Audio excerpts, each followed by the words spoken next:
Hindi na. Ako nang bahala. Okay na ako. Kaya ko. Kaya ko. Sige po, ma'am. Oo. Ang kulit nun. Sasamahan pa ako eh. Dati ako nagtatrabaho dito, Dok. Alam ko ang lahat ng pasikot-sikot dito sa East Ridge. Sabi niyo po meron kayong kaibigan na dadalawin. And then, presenter. Ano po ba yung totoo? Ayaw ko kasing malaman mo eh. Sinumpa kasi ako ni Morgana. Kaya tuloy, ayan. Mayroong bukol dito sa kilikili ko. Baka tuloy may breast cancer ako. Chang, hindi po totoo ang sumpa. Huwag ko kayong maniniwala doon. Eh kasi... Bakit may bukol ako sa kilikili? Wala naman ito dati eh. Pero nung sinumpa ko, biglang meron akong nakapa. Baka ho matagal na po yung bukol niyo dyan. Tapos ngayon niyo lang po napansin. Natatakot kasi akong baka lumala. Kaya magpapatingin ako dito sa East Ridge. Ayoko kasi sa Apex kasi baka malaman ni Annalyn eh. Ayoko yun. Naintindihan ko po, Chang. Pero tama po yung ginawa niyo po ha. Yung magpa-check up.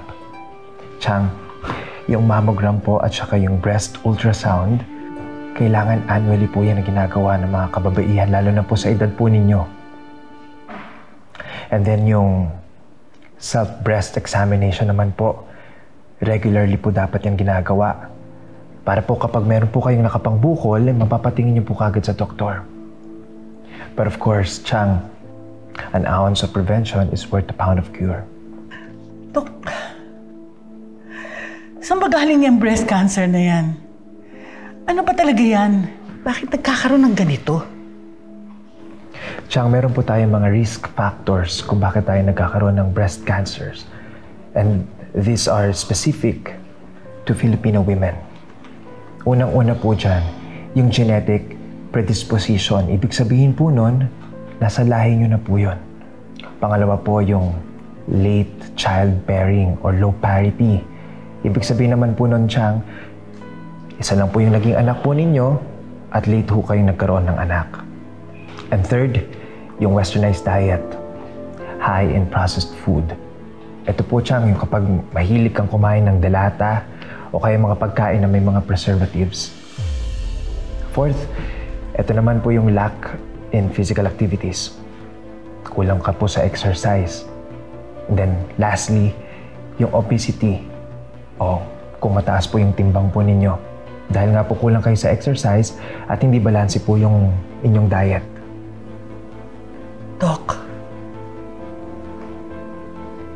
mamamatay po ba ako?